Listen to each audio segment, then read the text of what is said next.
20শে মে আমাদের দেশব্যাপী ধর্মঘট এবং সেই ধর্মঘটের ব্যাপক প্রস্তুতি চলছিল। তার মধ্যে পহেলগাঁও ঘটনা ঘটে গেছে এবং সেখানে 26 জন নিহত হয়েছে।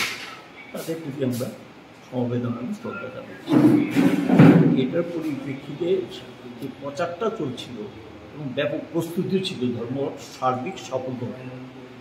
পরিস্থিতি অন্যদিকে মোড় নেয় এবং একটা উত্তেজনাকর পরিবেশ তৈরি হয়। এই বিষয়টা বিবেচনায় রেখে আজকে দিল্লিতে সভা করে সিদ্ধান্ত নিয়েছে এটাকে পিছিয়ে 9 জুলাই করা হয়েছে। 9 জুলাইতে এই ধর্মঘট হবে আর এই সময়ের মধ্যে আমরা প্রচার চালিয়ে যাব। আর 20শে মে আমাদের মহকুমা এবং জেলা কেন্দ্রে আমরা এই দাবিগুলো নিয়ে এবং স্ট্রাইক নোটিশ অলরেডি সার্ভ করা হয়েছে তাদেরকে আমরা জানাবো।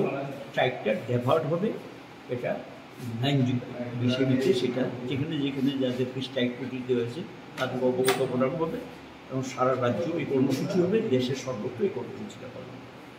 20শে মে থেকে সরে এটা ধর্মঘটটা হবে 9 জুলাই 20শে মে থেকে। আর 20শে মেতে আমরা ডেমনস্ট্রেশন করব, বেশি মিটিং এগুলো করে জনগণকে জানাবো।